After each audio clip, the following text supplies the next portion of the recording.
저는 농촌 관광 컨설턴트입니다. 이제 농촌 관광이라는 것은 이제 지역이나 이제 농촌, 산촌, 어촌에 관련된 관광과 관련된 분야를 이제 컨설팅하고 강의하는 사람입니다. 그래서 제가 쓰는 칼럼은 귀농귀촌 이야기입니다. 이제 김성재 귀농귀촌 이야기는 어떻게 하면 이제 도시민이 이제 귀농귀촌을 잘 할 수 있을까라는 부분을 제가 그동안 이제 일하면서 느꼈던 경험했던 일들을 가지고 어떤 이제 조언한 형식으로 이제 칼럼을 이제 쓰고 있죠. 사실 성공적인 인생 환승이라는 것은요, 제가 생각하기에는 결과론적인 부분이잖아요. 이제 뭐 미래를 알 수 없는 부분인데, 그래서 저는 그냥 되는 대로 하는 게 맞다고 보여져요. 특히 제가 이제 농촌에 관련된 일을 하다 보니까 농사 짓는 거 사실 앞일 예측 못 하는 거거든요. 오히려 앞일을 너무 예측을 했다가 오히려 뭐 비료를 많이 주거나 또는 뭘 자꾸 뒤적거리다가 농사 망치기도 하고요. 또 잘 됐다가도 이제 어제같이 태풍 한번 이제 와서 지나가면 망치기도 하고요. 또는 그냥 내비두면은 오히려 잘 되는 경우도 있습니다. 그런 것처럼 인생의 어떤 이제 농사라고 치면은 그냥 내버려 두고 우리가 유기농, 자연농법 한다라면은 오히려 우리가 살면서 우리 아이들을 그냥 내버려 둘 걸라고 생각한다라면 내 인생도요 그냥 내버려 두고 되는 대로 재미있게 사는 게 그게 성공적인 방법이라 생각이 듭니다.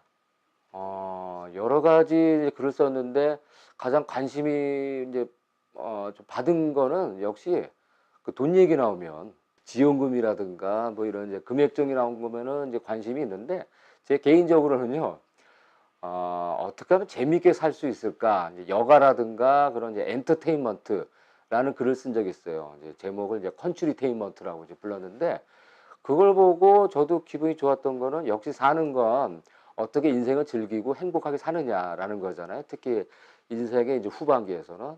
그래서 저는 이제 컨츄리테인먼트, 지역에서 어떻게 재밌게 살 수 있을까? 그 글이 가장 기억에 남습니다.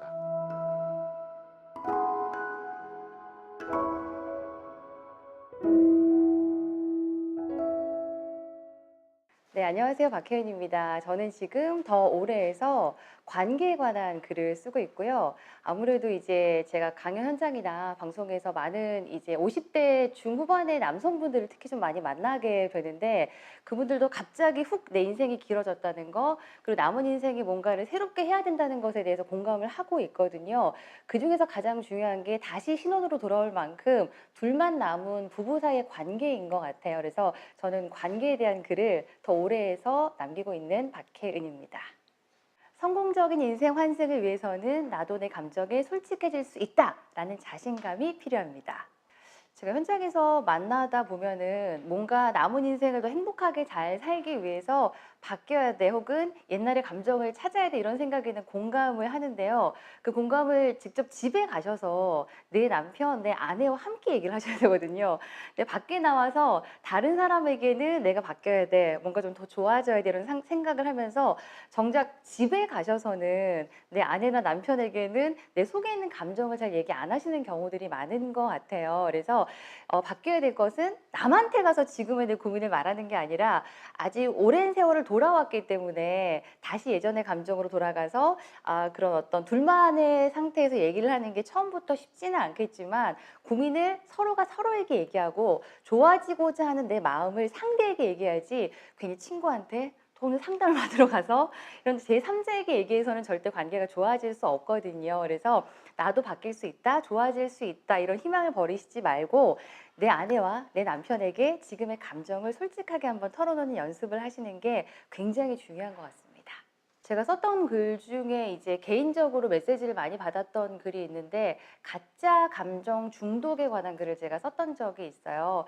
부부가 살면서 솔직한 자기 감정을 표현하지 않다 보면 어떤 감정이든지 다 화를 내거나 욱하는 감정으로 표현할 때가 있거든요. 그러니까 뭔가 쑥스러울 때도 괜히 화를 내고 뭔가 좋을 때도 괜히 화를 내고 정말 화가 날 때도 화가 나고, 그래서 내 감정을 내가 평소에 잘 알고 상대방에게 표현하지 않게 되면 모든 감정을 화나는 감정 하나로 표현하게 되는 경우가 많이 있는 것 같아요.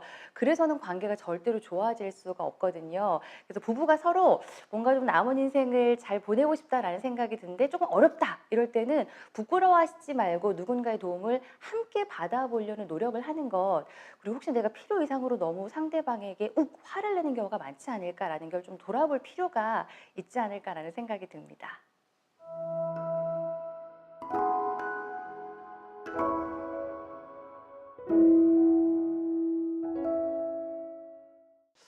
한 10여 년 전에 25년간 근무하던 대기업 생활을 접고 '내가 좋아하는 일을 좀 해 보자.'라는 생각에서 주업으로는 이제 여행업을 하고 있습니다. 그리고 이제 그전에서부터 계속해 왔던 여가 선용이라든가 취미 활동을 통해 가지고 이제 봉사 활동을 해 왔는데, 그게 계기가 돼 가지고 현재는 그 푸르메 재단에서 기획위원으로 위촉돼서 봉사 활동을 하고 있고, 또 그게 그 계기가 돼 가지고 더올해의 봉사와 삶에 대한 글을 기고하고 있습니다. 성공적인 인생 환승을 위해서는 저 같은 경우에는 과거로부터의 탈피, 이게 가장 중요하지 않은가 그렇게 생각합니다.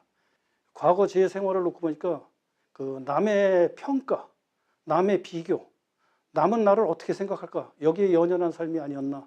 결국은 그러다 보니까 내 삶은 없어지더라고요. 인생 후반부에는 바로 과거로부터의 과감한 탈피가 필요하다고 생각합니다. 결국은 그 저한테 대한 하나의 계명일 수도 있는데요. 알지 못하면 어른이 아니다. 알고서도 행동하지 않으면 참어른이 아니다. 참어른이 돼서도 나누지 않으면 도로 어린애다라는 글을 쓴 게 기억이 납니다. 인생 후반부는 아까도 말씀드렸습니다만은 남과의 비교, 남과의 평가 이런 데서 과감히 탈피하는 게 중요한데, 그 방법은 누구든지 알고 있습니다. 근데 행동을 못할 뿐이죠.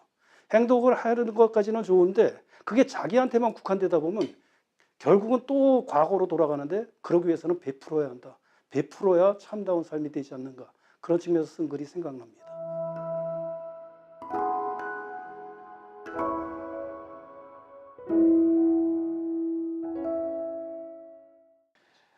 컨설팅 회사 밤비노 컴퍼니를 운영하고 있고요.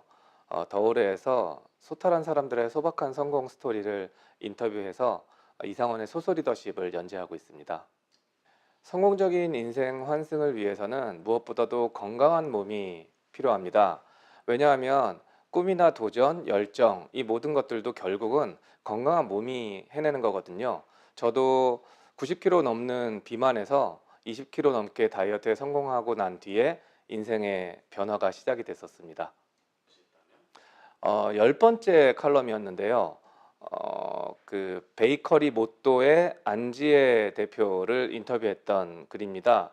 왜냐하면 그 법학도였는데 법학도에서 영화, 음악, 그리고 결국은 빵을 선택한 라이프 스토리였거든요. 그런데 이 칼럼이 나가고 나서 굉장히 호응도 높았고, 특히나 부산에서 어느 노 부부께서 칼럼을 읽고 꼭 한번 찾아와서 빵을 맛보고 싶다라고 찾아오셨다는 얘기를 들었어요. 이 글이라는 게, 칼럼이라는 게 생명력도 굉장히 크고 책임감도 있구나라는 것을 느낄 수 있었던 그런 기회였습니다.